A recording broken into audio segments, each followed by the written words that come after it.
नमस्कार, मी डॉक्टर शिवारी वाघ, संचालक aspire education institute, Chhatrapati Sambhajinagar. विद्यार्थी मित्रांनो, महाराष्ट्र सीटी सेलच्या वतीनं ग्रुप बीच्या संदर्भाने BMS, BHMS आणि BMSच्या ॲडमिशनसाठी 7व्या राऊंडची चॉईस फिलिंगची प्रक्रिया नुकताच राबवण्यात आलेली होती. 14 तारखेपर्यंत यासाठीची चॉईस फिलिंगची प्रक्रिया झालेली होती आणि ऑफिशियली 15 तारखेला हा रिझल्ट येणं अपेक्षित होतं. डेटनुसार हा रिझल्ट आता आपल्याला उपलब्ध झालेला आहे. नॉर्मली रिझल्ट सायंकाळी उपलब्ध होतो, परंतु आज सिटी सेलनं हा रिझल्ट अगदी 5 मिनिटापूर्वी जाहीर केलेला आहे. BMSच्या जवळजवळ 113 सेमी गव्हर्नमेंटच्या प्लस 10 गव्हर्नमेंटच्या, म्हणजे जवळजवळ 123 जागा IQ कोटामधील सीट्स, BHMSच्या रेग्युलर मेरिटवरच्या प्लस IQच्या सीट्स, अशा बऱ्यापैकी सीट्स त्या ठिकाणी उपलब्ध होत्या. साधारण 366 विद्यार्थ्यांची एक लिस्ट, सिलेक्शनची यादी ही सिटी सेलनं पब्लिश केलेली आहे. आणि या राऊंडमध्ये आमच्याकडनं बरेच विद्यार्थी होते जे वेटिंगला होते. अगदी 1-2 मार्कने त्यांचं ॲडमिशन मिस झालेलं होतं. तर अशा बऱ्याच मुलांना जे या ठिकाणी ॲडमिशन मिळताना आम्हाला पाहायला मिळतं आहे. या राऊंडमध्ये एक नवीन कॉलेज आल्यामुळे सुद्धा अनेक मुलांना ॲडमिशनची संधी त्या ठिकाणी मिळताना आपल्याला पाहायला मिळालेली. आता हे जे राऊंड जाहीर झालेलं आहे, तर या राऊंडमध्ये काही महत्त्वाचे विषय आहेत जे तुम्हाला शॉर्टमध्ये सांगायचे आहेत या व्हिडिओच्या माध्यमातून.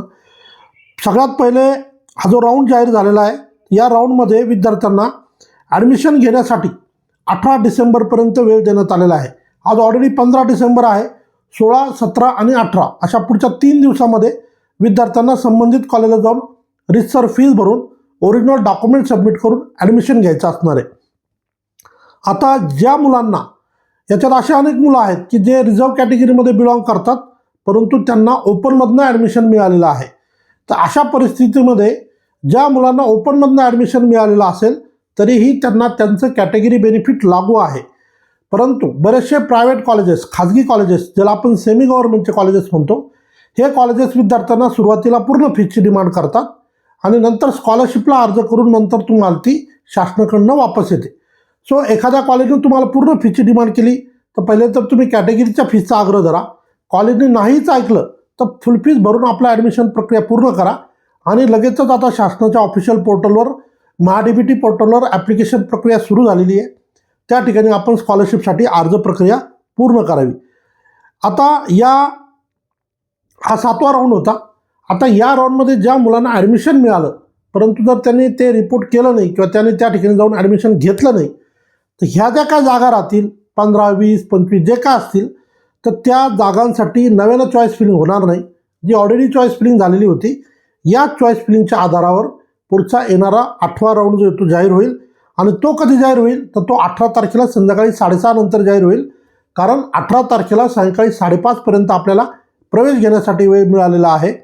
6:30 नंतर तेव्हा ती लिस्ट येईल आणि त्या मुलांनी मग 19 आणि 20 तारखेला जे येते संबंधित कॉलेजला जाऊन रितसर ॲडमिशन प्रक्रिया पूर्ण करायची. सो थोडक्यात महाराष्ट्र सिटी सेलच्या वतीनं BMSच्या 7व्या राऊंडची सिलेक्शनची यादी उपलब्ध झालेली आहे. ज्याही मुलांना या राऊंडमध्ये ॲडमिशन मिळालेले असेल, खरं म्हणजे खूप पेशन्स मुलांनी ठेवले. अनेक आमच्याकडचे मुलं होते, सर आम्ही BHMS टाकून देऊ का? 4थ्या राऊंडपासून 3ऱ्या राऊंडपासून त्यांची मागणी होती, परंतु एकूणच जे काय स्वरूप होतं यावर्षीचं, त्यामुळे आम्ही बऱ्याच जणांना थांबवलं आणि आज त्यांना BMSला ॲडमिशन मिळताना आपल्याला पाहायला मिळतं आहे. सो ज्या ज्या मुलांचं या राऊंडमध्ये BMSला असेल, BHMSला असेल, ॲडमिशनचं स्वप्न पूर्ण झालेलं असेल, अशा सर्व विद्यार्थ्यांचं या ठिकाणी अभिनंदन करतो आणि वेळेत संबंधित कॉलेजला जाऊन आपण आपली ॲडमिशन प्रक्रिया पूर्ण करावी. ज्या ठिकाणी तुम्हाला DDची व्यवस्था नाही करता आली त्या ठिकाणी तुम्ही चेक देऊन ॲडमिशन करावं आणि नंतरसुद्धा तुम्हाला वर्किंग डेला DD त्या ठिकाणी रिप्लेस करता येईल. महत्त्वाची अपडेट, महाराष्ट्र सिटी सेलच्या वतीनं 7वा BMSचा राऊंड या ठिकाणी जाहीर झालेला आहे. धन्यवाद. थँक्यू.